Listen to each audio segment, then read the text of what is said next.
He built a fortress of mundane existence. Quiet neighborhood, elementary school functions, and the perfect alias. The notorious crime boss became David Miller, a single father grieving his late wife. This fragile peace was the only protection for his young son. The rules were simple but absolute. Use only the fake name, say the real one, and the suburban tranquility erupts into a war zone. He survived bullets and federal agents, but his greatest threat was a simple slip of the tongue. One accidental shout reveals the truth, instantly dissolving the disguise and calling the hunters home. The man who wanted to be a simple dad must now confront the lethal authority he tried to bury. The sun bore down on Harrington Fields Park, a seemingly benign tableau of American suburban life. 6 years of flawless execution had led to this perfect, manufactured afternoon. The air smelled of freshly cut grass and cheap sunscreen. Ethan Blackwell, 44, watched his son from the edge of the central playground. Today he was known meticulously as Andrew Hayes, his posture slightly softened, shoulders slumped just enough to appear weary rather than menacing. He wore a faded college t-shirt and non-threatening cargo shorts, clothes designed to blend into the sea of mundane civility that was Willow Creek. His sharp jawline, usually a hallmark of unforgiving command, was momentarily softened by a quick, nervous smile he reserved for parent-teacher interactions. He was the master of compartmentalization, and for 6 years, the ruthless crime lord had been eclipsed by the dedicated, outwardly mundane father. Leo Hayes, 8, small for his age and possessing a constant nervous energy, chased after a softball, his wide blue eyes fixed on the trajectory. Leo was obedient, hammered into compliance by the critical rules of David Miller, or rather the Hayes alias enforced relentlessly by his father. Never tell anyone where we moved from, never mention work, and above all, always answer to Andrew Hayes. Andrew watched, a knot forming in his stomach. The tranquility was a lie, a critically fragile glass dome protecting them from the unforgiving storm of the underworld. He knew his rivals, spearheaded by the patient and unforgiving Victor Thorne, 58, would sacrifice oceans of resources to locate him. The disappearance was periodic, yes, but the 6-year silence was unprecedented. They were hunting, always hunting. Leo tripped near the large oak at the perimeter of the field. His miles-worn baseball glove, a mundane item representing the fragility of their suburban life, flew out of his hand and landed squarely in a patch of mud near a set of swings. A slightly older boy, aggressive and loud, immediately scooped it up, holding it aloft like a trophy. "Hey, that's mine, Kevin," Leo yelled, instantly dissolving his usual shyness in favor of distressed fury. "Finders keepers, Leo. It's muddy now anyway," the older boy taunted, beginning to throw the glove back and forth with a friend, intentionally slapping the dirtier parts. Andrew Hayes started walking toward the commotion, the non-threatening dad routine slipping slightly as his stride lengthened. He knew this interaction was insignificant, yet every potential flashpoint brought a cold sweat. He needed to resolve this with the lowest possible profile. Leo, overwhelmed, tears welling up from the injustice and the loss of the sentimental object, felt the carefully constructed walls of his self-control buckle. The panic wasn't about the glove. It was the raw, immediate threat of loss, of being helpless. He looked at his father, the imposing figure who was always in control, the figure Leo only saw truly relaxed inside their secured home. The world stopped. The name, sharp and unforgiving, the name synonymous with the city's lethal criminal element, rang out, pristine and loud, across the open sightlines of Harrington Fields Park. Andrew froze instantly, his body temperature dropping several degrees. The sound wasn't just auditory.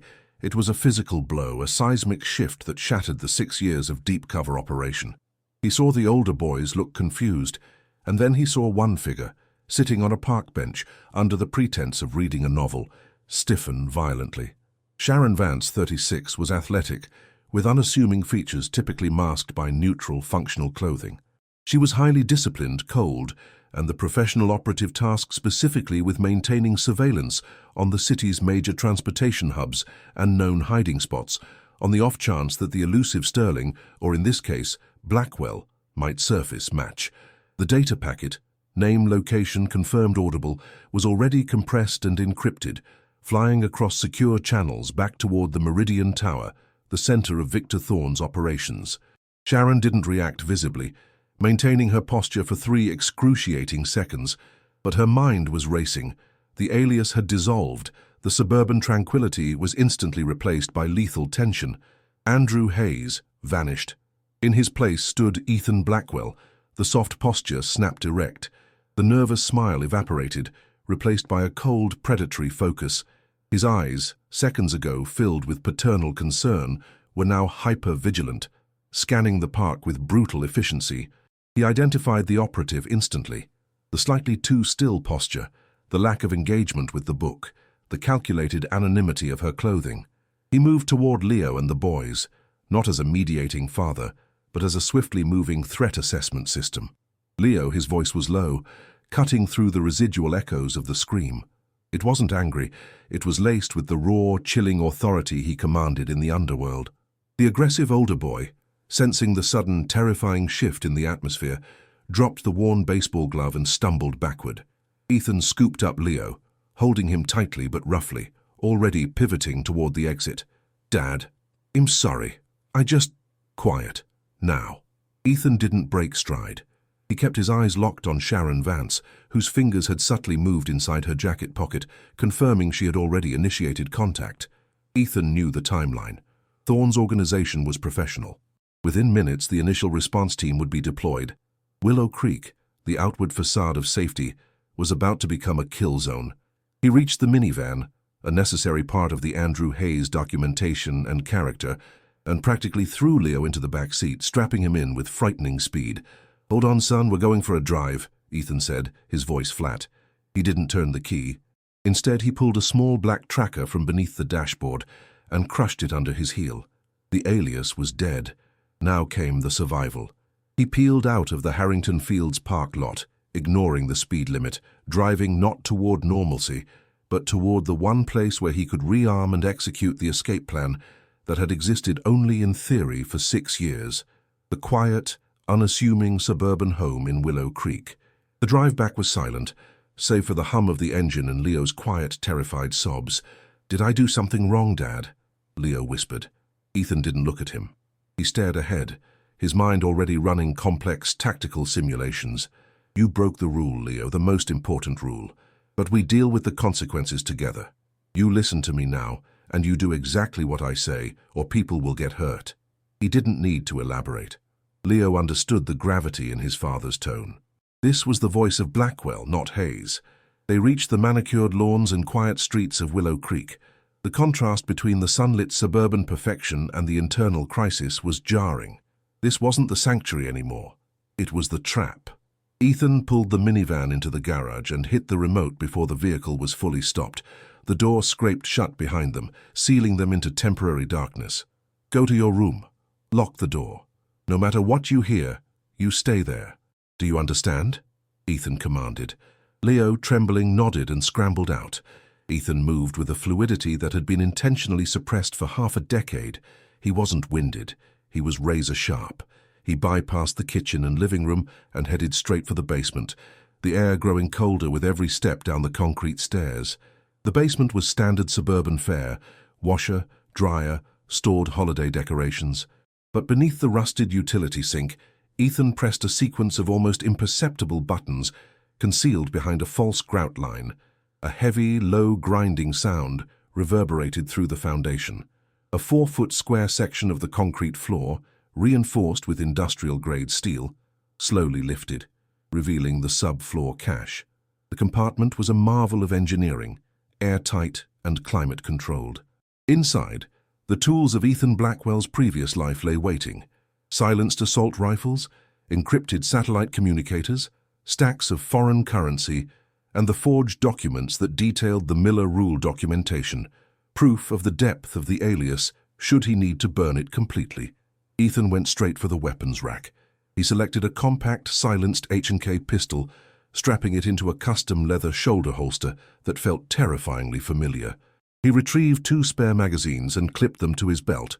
The final item he pulled from the cache was small and red, the red cell phone. This was the disposable satellite phone, used only for contacting his highest-level, most ruthless contacts, the individuals who ran the few remaining parts of his former network that were still loyal, still waiting for the call to war. The line connected almost instantly, the voice on the other end gravelly and cautious. "Status report," Ethan said, his voice a low growl, devoid of any Andrew Hayes cadence. "We heard the chatter, Blackwell. Thorne's forces are mobilizing fast. They think they found a ghost." "They did. Give me eyes on Willow Creek. I need a clear path for extraction, 3 kilometers in every direction. Initiate Protocol 7.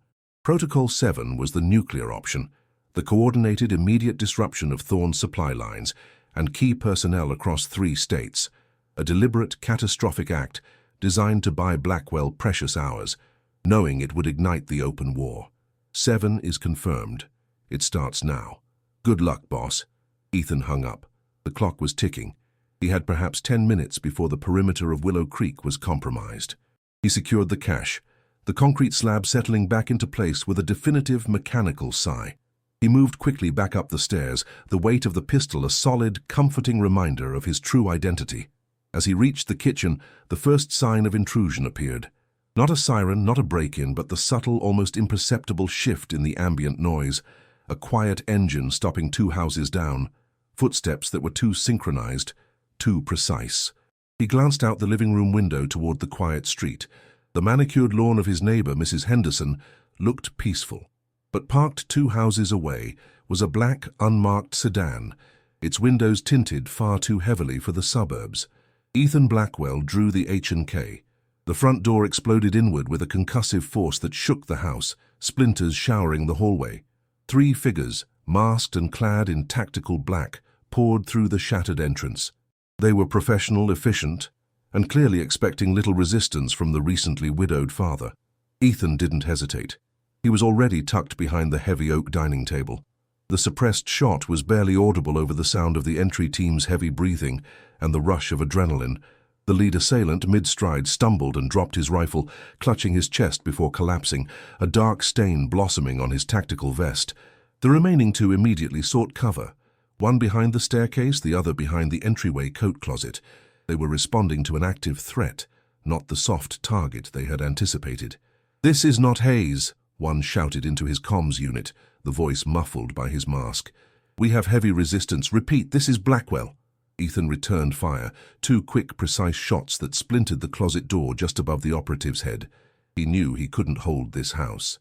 It was structurally sound but easily surrounded. His objective was tactical withdrawal and securing Leo. The operative behind the staircase risked a burst of automatic fire. The rounds chewed through the plaster and wood, missing Ethan but forcing him to stay low. Ethan utilized the moment of suppression, leaping over the dining table, sprinting toward the hallway leading to the back of the house. He needed the garage access door. He reached the utility room, slamming the door shut just as the operatives rounded the corner. He heard the immediate impact of their shots peppering the wood paneling. He fumbled with the deadbolt on the garage entry door, his movements rapid but controlled. He twisted the lock, wrenched the door open, and threw himself into the concrete expanse of the garage. The minivan was still running, a preemptive measure. The garage door was already rolling up slowly, grating against the tracks. Too slow. The 2 remaining operatives burst into the garage, silhouetted against the bright light filtering in from the shattered front door. They raised their weapons. Ethan didn't give them a chance. He threw the minivan into reverse and slammed the gas pedal down, using the massive vehicle as an immediate blunt weapon. The minivan connected with the operatives with a sickening thud. The sound of crushed metal and broken glass was deafening in the enclosed space. The 2 figures were pinned instantly against the workbench. Their attack stopped cold. Ethan slammed the minivan into drive, surging forward just as the garage door cleared the roof. He peeled out of the driveway, tearing across the meticulously manicured lawn, intentionally aiming for the large, flowering crabapple tree near the street. The collision was designed to send a clear signal of violence and chaos, disrupting any external perimeter formation. He threw the minivan back into drive, tires squealing on the suburban asphalt. He looked into the rearview mirror. Leo was stumbling out of the house, terrified but obedient, running towards the vehicle. "Get in," Ethan yelled, leaning across the passenger seat and pulling the door open. Leo scrambled inside, clutching a small, worn backpack. Ethan didn't wait for the door to close fully. He accelerated, turning the corner onto Evergreen Street. He saw the black sedan from earlier, Thorne's advance team, screaming down the street toward their house. They were too late for the capture, but now they would be in pursuit. He was no longer Andrew Hayes, the single dad attending elementary school functions at Maplewood Elementary School. He was Ethan Blackwell, the highly elusive figure on the run, his life reduced to the necessity of pure, calculating survival. "What about the house?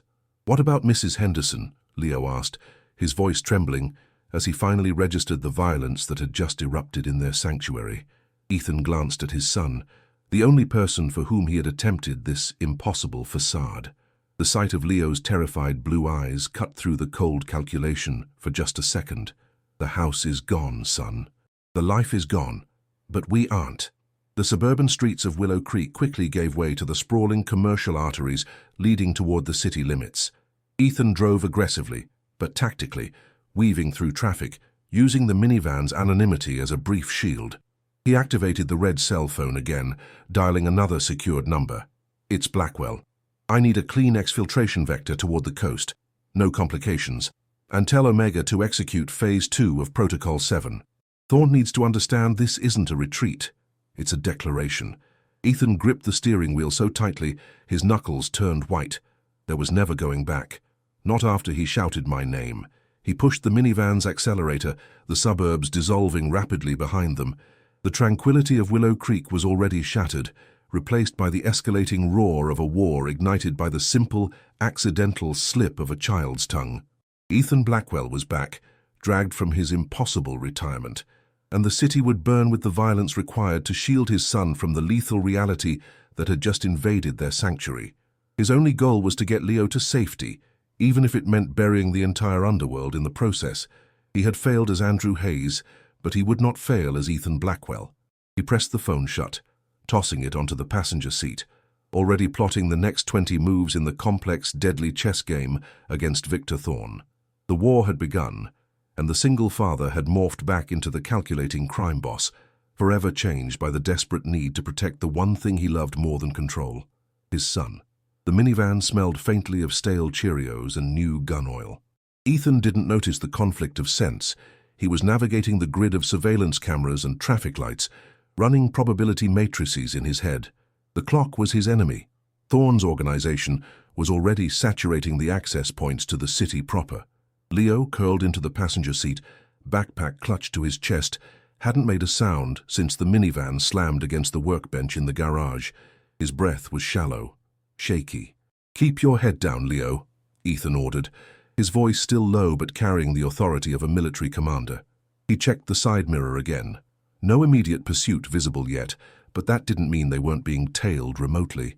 Protocol 7 was already rippling outwards, disrupting power grids and causing controlled chaos in the city center, but the immediate objective remained them. Ethan swerved sharply onto a slip road, cutting off a commuter truck. "We need to get onto the I-5 North. That's the exfiltration route." "What about the people?"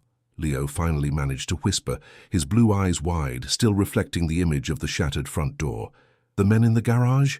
Ethan maintained his focus on the road. "They were very bad people, Leo. They came to hurt us. I stopped them.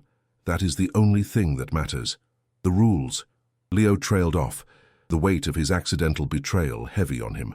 Ethan reached over, resting his hand briefly heavily on Leo's shoulder. It was a gesture of reassurance delivered with the strength of steel. "The rules kept us safe for a long time. They don't apply anymore. Now, there is only one rule: survive. You focus on what I tell you and you will." They reached the crest of the freeway on-ramp. Below, the 6 lanes of the interstate were surprisingly light, save for a sequence of vehicles clustered near the first major overpass. Too neat, too slow for ordinary rush hour. "Check the rear view, Leo. Do you see a black sedan with heavy tint? Maybe 3 cars behind us." Leo strained his neck, wiping a residue of tears from his cheek. "Yes, 2. They're moving fast now, Dad." Ethan nodded grimly. Thorne wasn't subtle when he was certain. This was the immediate recovery team, likely dispatched by Sharon after she secured her location. Meanwhile, in the sterile, air-conditioned silence of the Meridian Tower, 20 floors above the city's unfolding chaos, Victor sat behind a massive, polished granite desk. He wasn't moving, yet the air around him hummed with lethal impatience. The expansive windows offered a panoramic view of the metropolitan area, a stage where his new war was beginning to play out. Sharon stood opposite him, her field operative demeanor intact despite the pressure.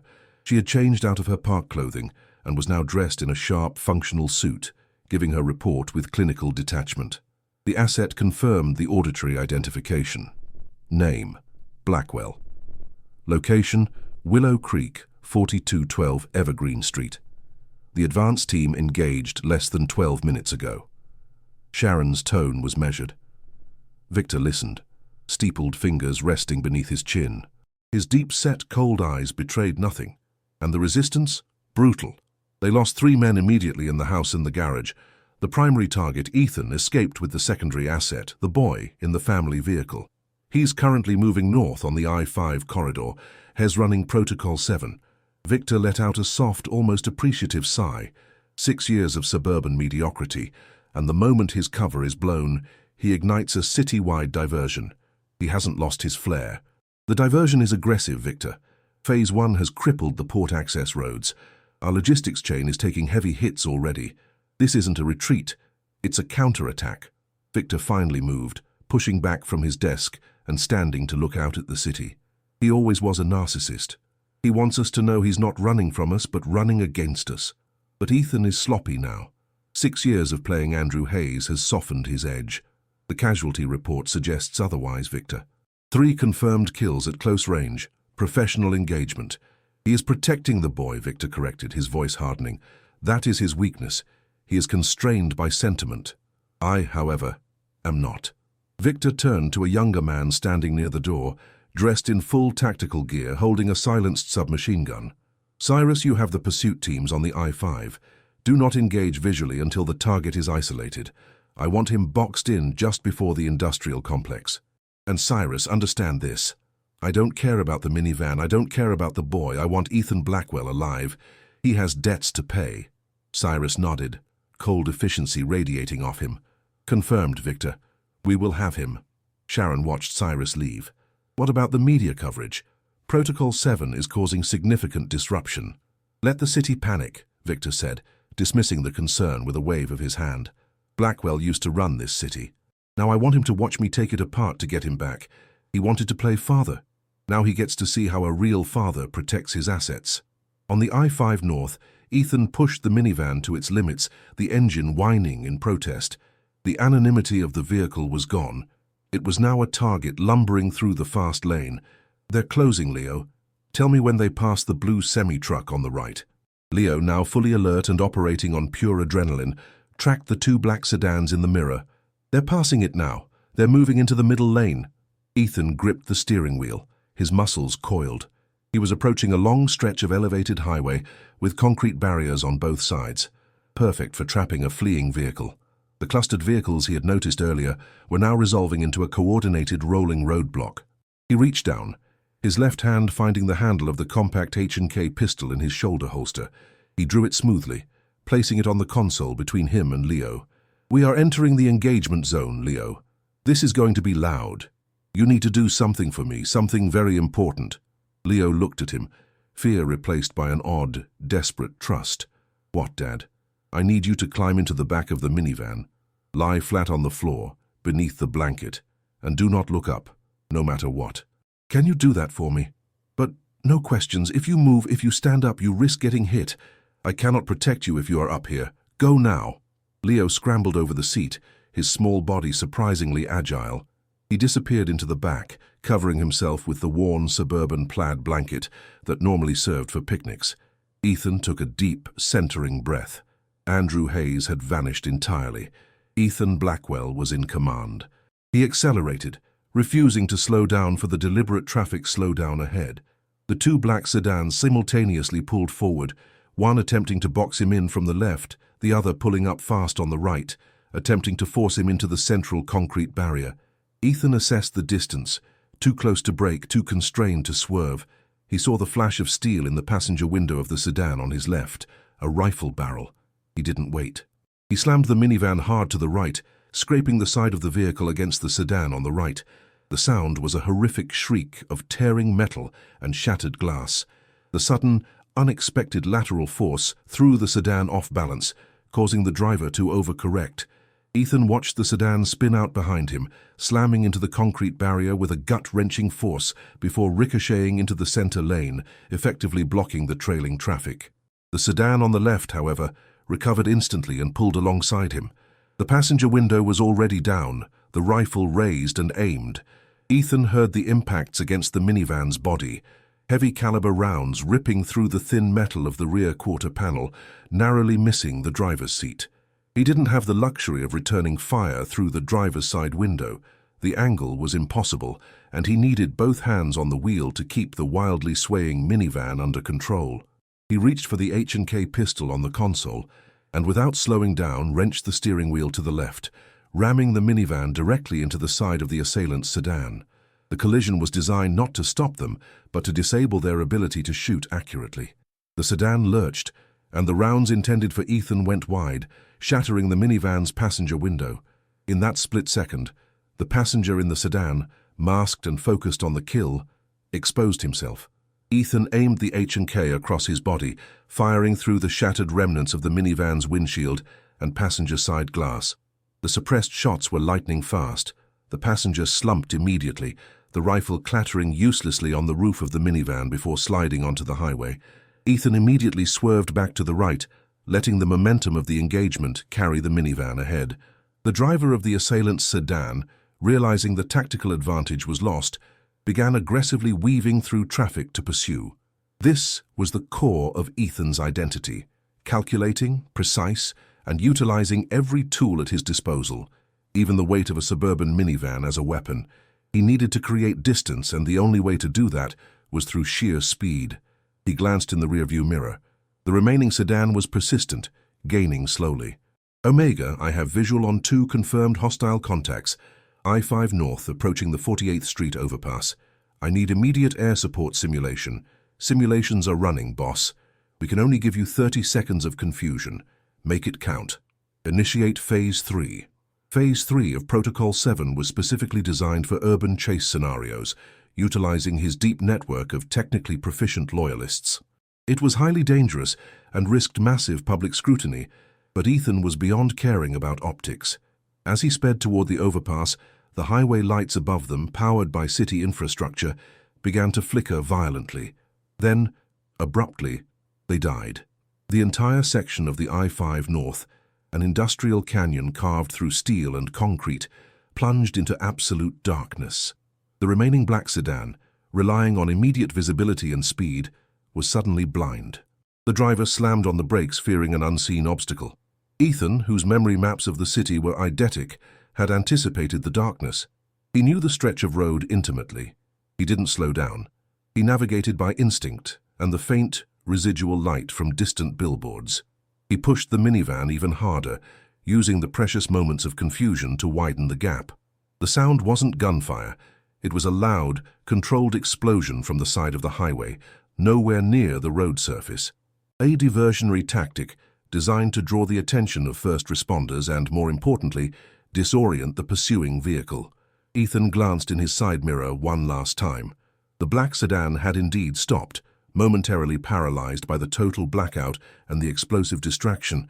They were out of the immediate danger zone. He allowed the minivan to slow slightly, letting his racing heart settle into a cold, rhythmic beat.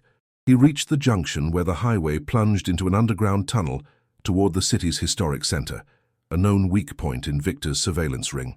As they entered the tunnel, the lights returned, harsh and white, momentarily blinding.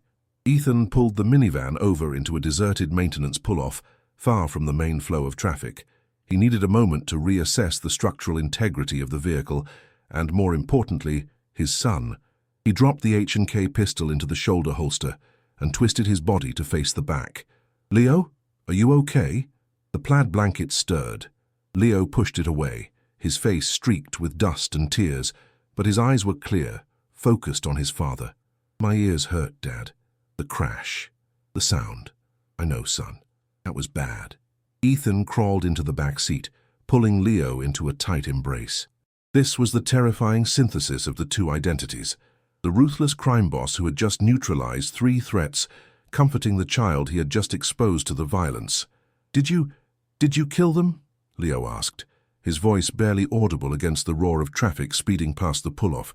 Ethan hesitated. He couldn't lie, not now. The facade was dead. The man Leo needed now had to be honest, brutal, and protective. Yes, Leo, I did. They were coming to kill us, to hurt you. I protect you, that is my job. Leo pulled back slightly, looking up at his father's face, the sharp jawline, the intensely focused eyes. This wasn't Andrew. This was Sterling, the name he had screamed without understanding its lethal power. You're not Andrew, Leo stated, not as a question, but as a horrified realization. No, Ethan confirmed softly. Andrew Hayes was a uniform I wore to keep us safe. My name is Ethan, and I do things that are dangerous to protect the people I love. You are the only person I love. He gently wiped the grime from Leo's face. The world we were in, Willow Creek, was a lie. This world, this chase, is the truth.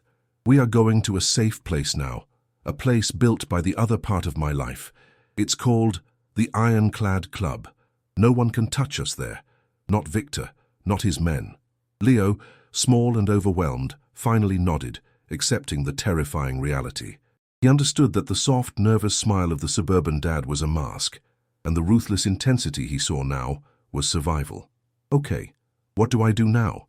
Ethan smiled, a sharp, genuine smile that held no softness, only steel. Now, you get back in your seat and you watch, because we are going to finish this. Ethan pulled the minivan back into the traffic flow, driving toward the urban core. The vehicle was battered, the windows cracked, the exterior scraped and dented, a perfect physical representation of their shattered suburban life. He utilized a sequence of complex back alleys and service roads, navigating the city's underbelly, the areas Andrew Hayes would never have known existed. He was moving toward the Ironclad Club, an exclusive private venue discreetly nestled between historical financial institutions, Victor Thorne's territory, but also a legacy stronghold of Blackwell's original syndicate structure. As they drove, Ethan used the red cell phone one last time, making a rapid series of tactical calls, mobilizing the few remaining loyal assets who hadn't been fully co-opted by Victor in the 6 years of Ethan's absence. Prep the safe room. Secure the perimeter. No one gets in or out without my authorization. I need eyes on Victor's movements at all times. He was establishing his new headquarters, forcing the war onto Victor's home turf. They arrived at the entrance of the Ironclad Club. It looked like an old, ornate brownstone, a study in wealthy, quiet exclusion. Ethan pulled the wrecked minivan into the hidden subterranean parking entrance. The moment the vehicle was secured in the heavily reinforced garage, a team of masked, highly trained men emerged, instantly surrounding the minivan. Ethan opened his door, his pistol already in hand. "Stand down," he commanded, recognizing the familiar faces of his old guard. "It's me." One of the men, a giant of a man named Marcus, who had been Ethan's chief enforcer years ago, lowered his weapon. "Boss, 6 years. We thought you were dead." "Not yet," Ethan replied, holstering the H&K. He went around and opened Leo's door. Leo stepped out of the minivan, blinking at the harsh fluorescent lights of the secured garage. He looked from the massive, scarred Marcus to his father, the imposing figure who commanded obedience with a single word. "This is Marcus. He is here to protect us," Ethan told Leo. "Marcus, this is Leo. He's why I'm back." Marcus, a man who had never shown tenderness, gave Leo a slight, respectful nod. Ethan surveyed the garage, feeling the shift in environment settle over him like a tailored suit. The stench of gunpowder and the residue of the pursuit were replaced by the cold, heavy security of the club. He led Leo through a hidden steel door and down a flight of stairs into the heart of the club, a secure, opulent underground office lined with dark mahogany and reinforced steel. It was the antithesis of the quiet, sun-drenched suburban home in Willow Creek. "This is home now, Leo." For a while, Ethan sat down behind the massive antique desk, Leo standing tentatively beside him.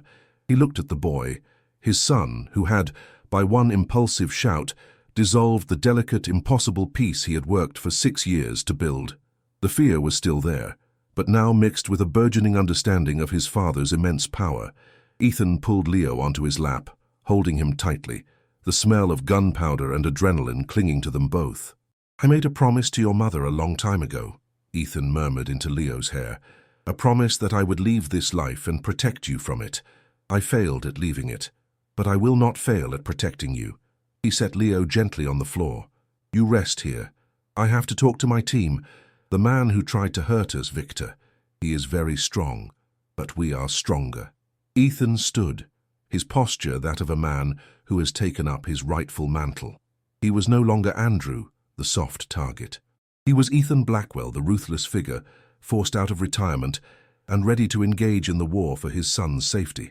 He walked to the central communications console, covered in monitors displaying real-time reports of Victor's movements and the chaos Protocol 7 had wrought. The suburbs were gone. The simple life was a memory.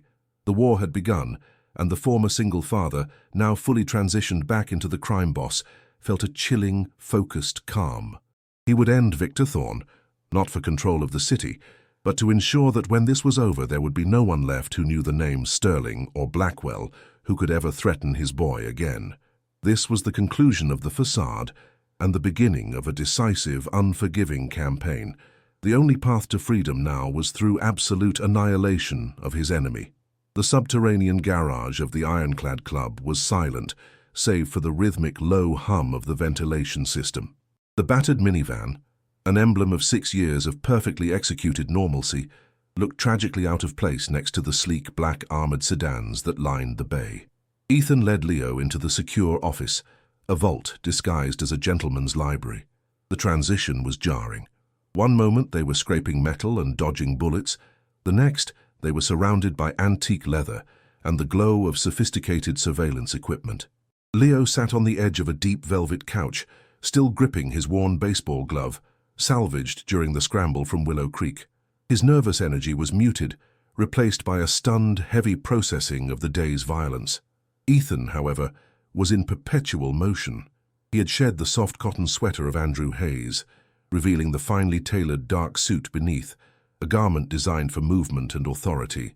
He was working the communications console, his fingers flying over keys and touchscreens, issuing orders in short, decisive bursts. Marcus stood guard by the reinforced steel door, a silent, imposing shadow. "Victor is moving his secondary assets," Ethan reported into the secure line, his voice a low, gravelly command. "He thinks him running to the coast. Let him think that. We need a full block on all communications, coming out of the Meridian Tower's high-band frequency, Phase Delta." He ended the call, spinning around to face Leo, the shift from tactical commander to concerned father instantaneous, though the underlying tension remained. "Are you warm enough?" Ethan asked. "Marcus will get you some water. We have food here too." Leo shook his head, his wide blue eyes tracking his father's movements. "The suburban house, is it gone?"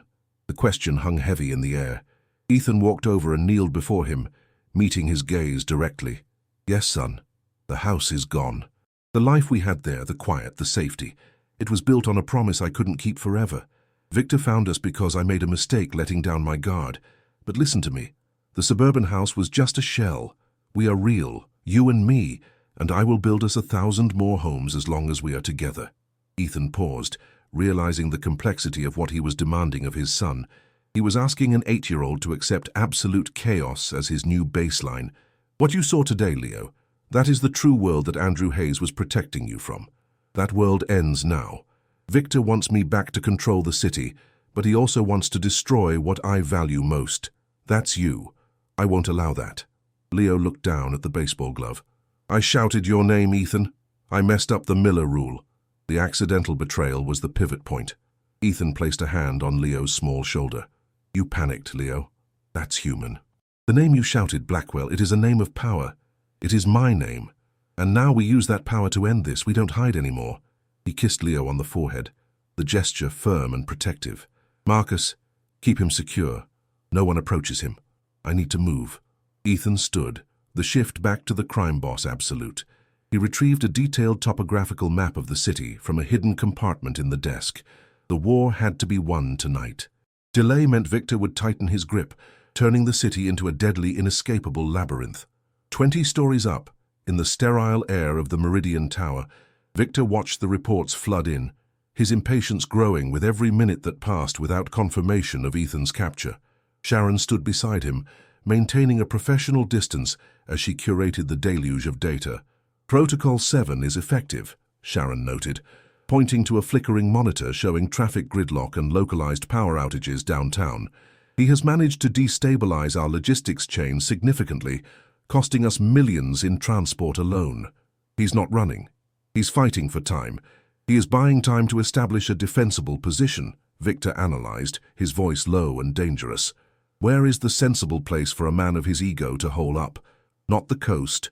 He would need speed, security, and loyalists who haven't been bought yet. Victor traced a line on the large digital city map projected onto the wall. He went into the I-5 tunnel, the underbelly. He knows my reach. He's in a location where my digital surveillance is weakest. Sharon immediately input the criteria into the tactical overlay. The Ironclad Club. It fits.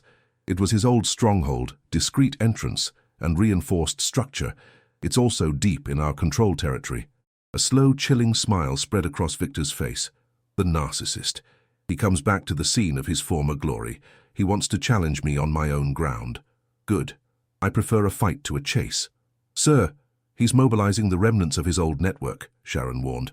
We are seeing anomalous financial transfers, small, specific, liquidating assets. They are preparing a strike.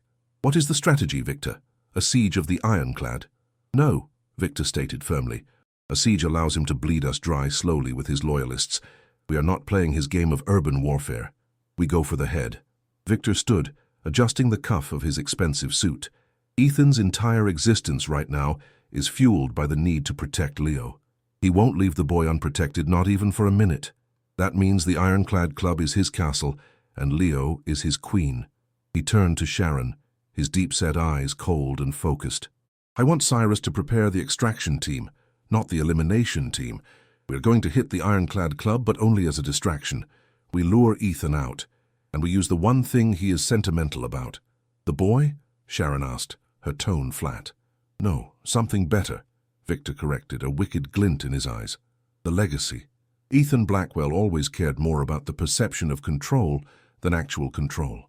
We will hit his most sensitive, exposed target, one he established before Andrew Hayes, one he can't bear to see fall. Victor pointed at the Meridian Tower itself, his current command center. He knows I am here. He will see this as the ultimate target, but he needs a guarantee of Leo's safety before he risks the primary strike. We give him a reason to think Leo is secured. Victor dictated the complex, multi-layered plan, centered on a calculated sacrifice designed to exploit Ethan's protective instincts. We are going to make him an offer he can't refuse, Sharon.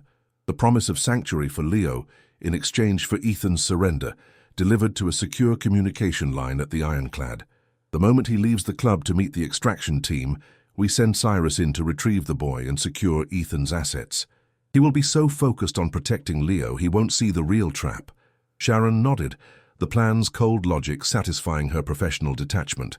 And if he doesn't take the bait, he will, Victor promised, because I will ensure his old flame, the one who knows him better than anyone, delivers the message. Make the call to Helena. Tell her the situation demands a certain level of dramatic performance.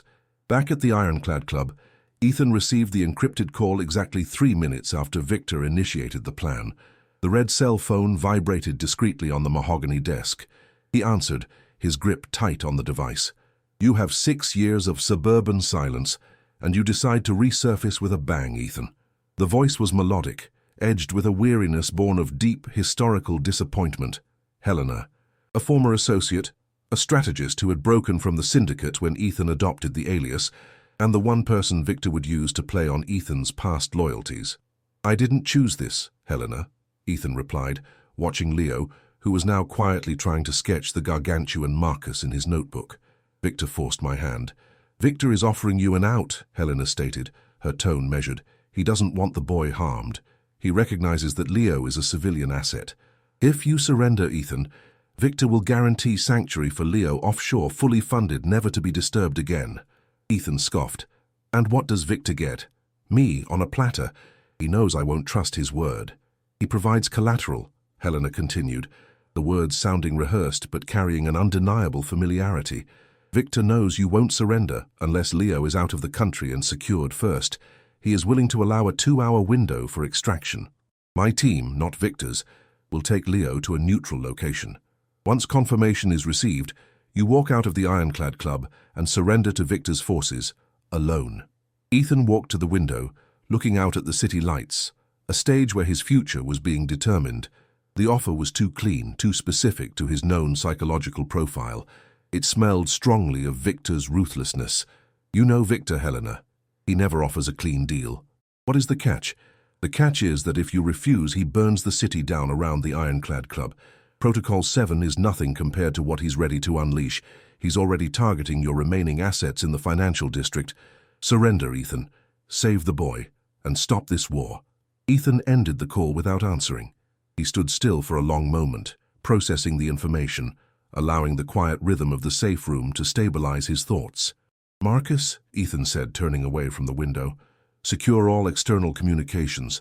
Victor is trying to lure me out with a fake negotiation. How do you know it's fake, boss? Marcus asked, his face a landscape of scars and skepticism. Because the offer is too perfect. It appeals precisely to Andrew Hayes, the father. It ignores Ethan Blackwell, the strategist.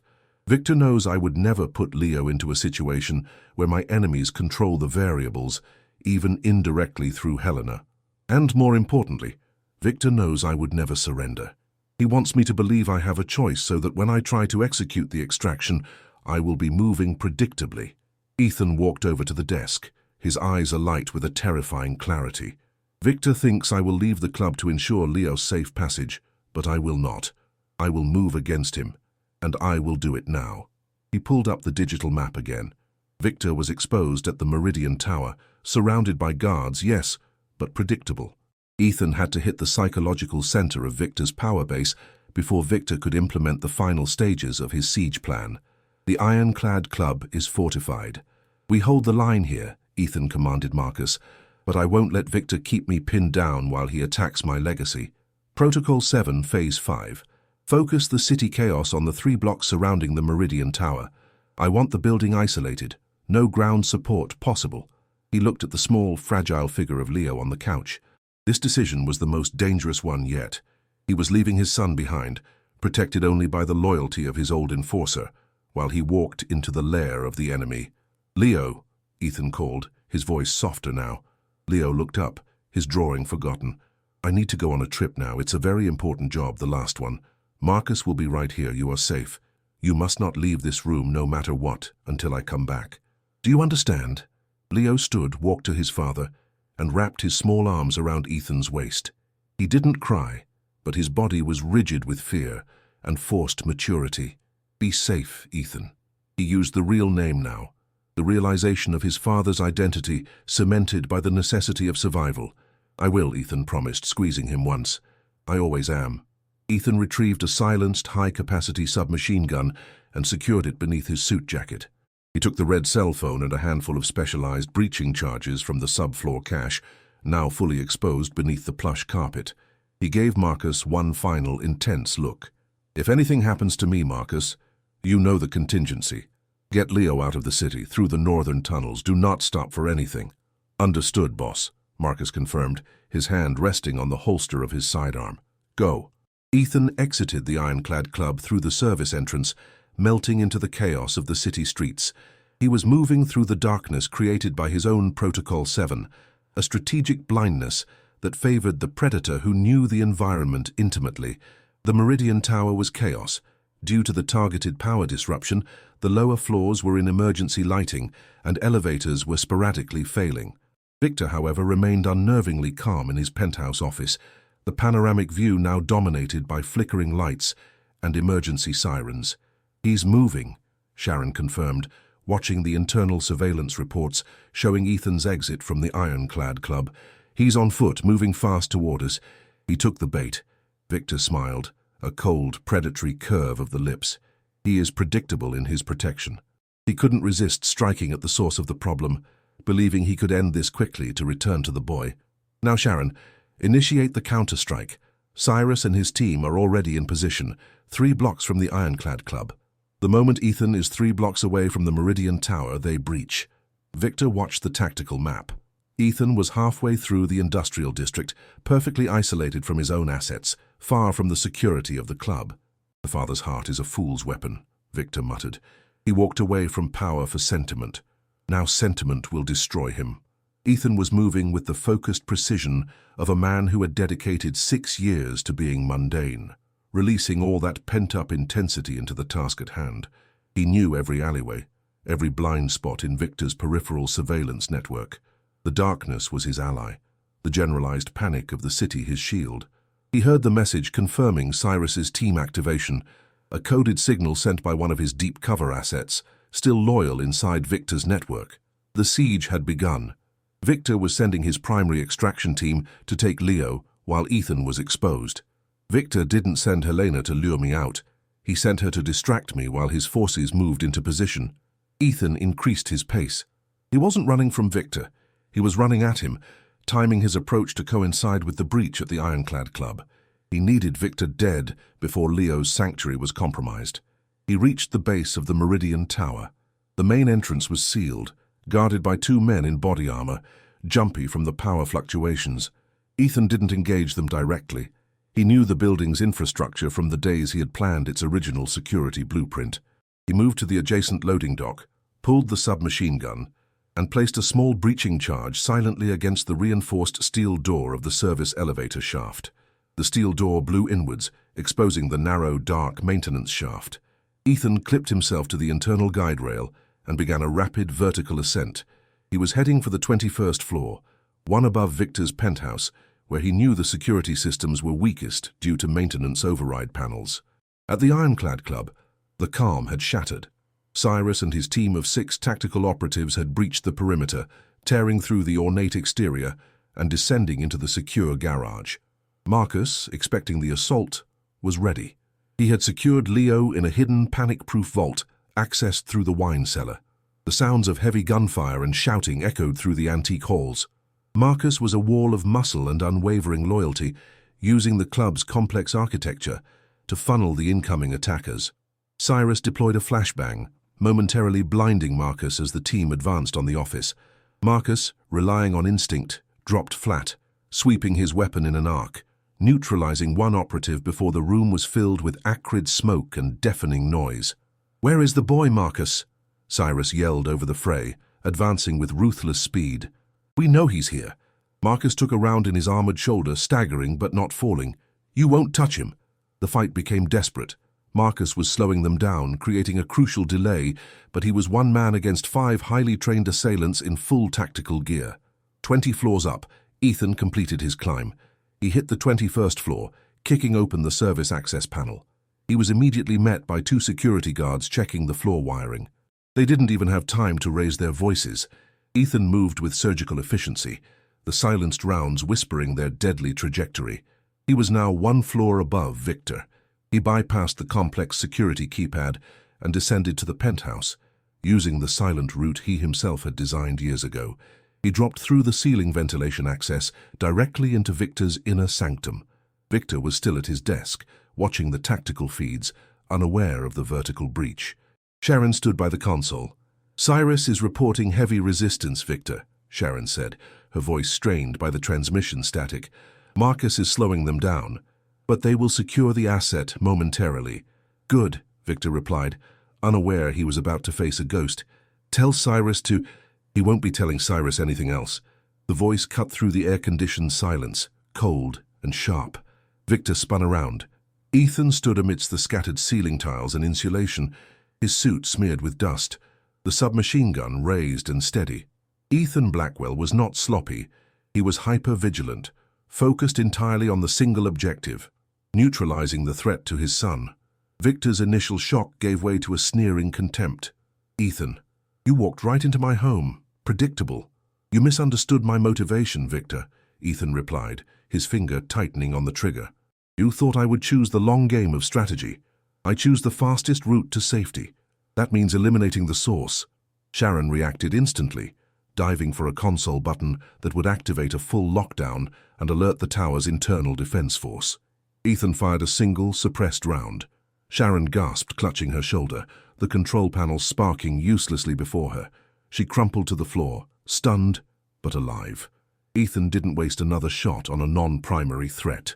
Victor remained composed, hands raised slightly, a practiced gesture of false surrender. "We can still negotiate, Ethan. The boy is almost secure. You win, I lose."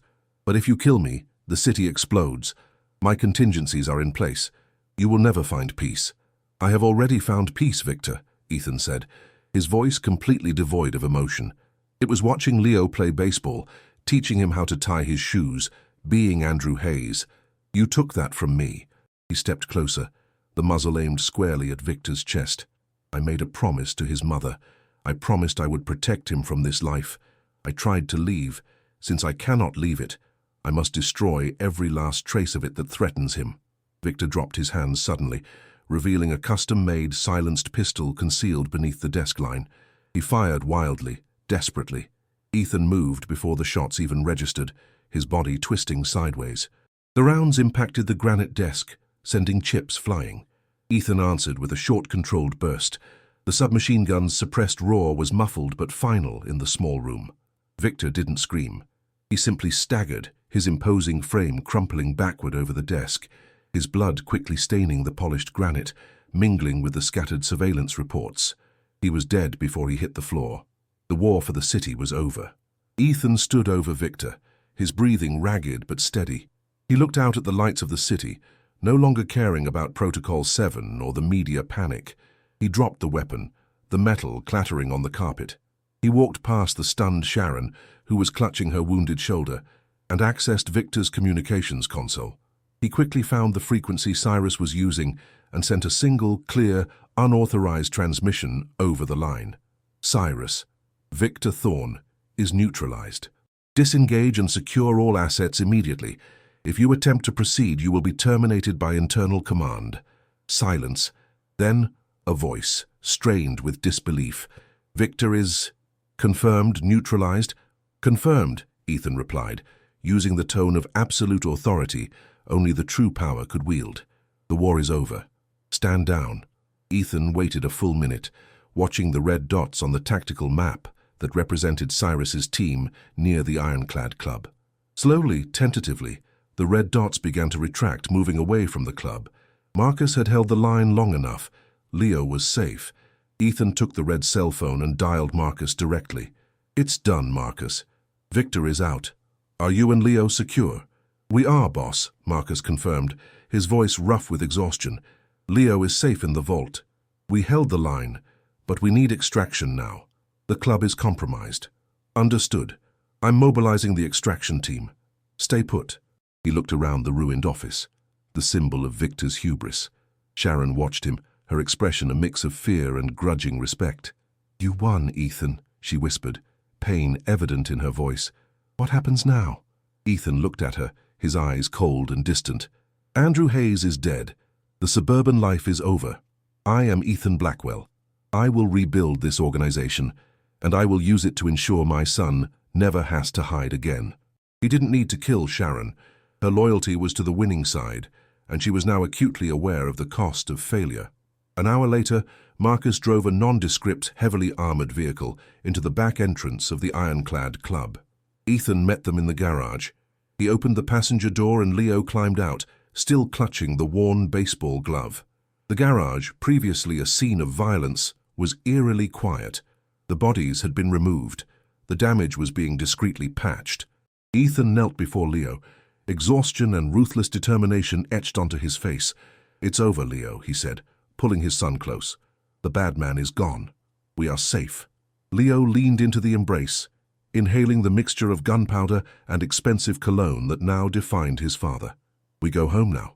Leo asked softly, the question full of longing for the simple familiarity of Willow Creek. Ethan stood, placing his hand on Leo's shoulder.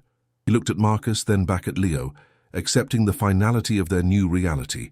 The life of Andrew Hayes was impossible. The life of Ethan Blackwell, secured by bloodshed and power, was their only option. No, Leo. We don't go back to the suburbs, Ethan said, his voice firm. We are going to a new home. It's a place that is secure, controlled by the Blackwood organization. You will still go to school. You will still play baseball. But now, you will learn the rules of this world too. You will learn to be safe, truly safe, always. He knew the cost. He had traded a quiet, innocent life for a dangerous, powerful one. But he had made the choice to protect his son by any means necessary, and he would not apologize for the brutality that secured their future. Ethan opened the door to the armored car. "Come on, Leo, let's go home." Leo looked up at his father, no longer the nervous suburban dad, but the powerful figure who commanded the darkness. He took his hand and together they stepped into the vehicle, driving away from the wreckage of the club and toward a future where the name Blackwell would once again mean absolute, terrifying power, all for the sake of one small boy. The accidental slip of the tongue had ended a lie and begun a reign. The single father was gone. The crime boss remained. Make it official. Subscribe and give this video a solid like.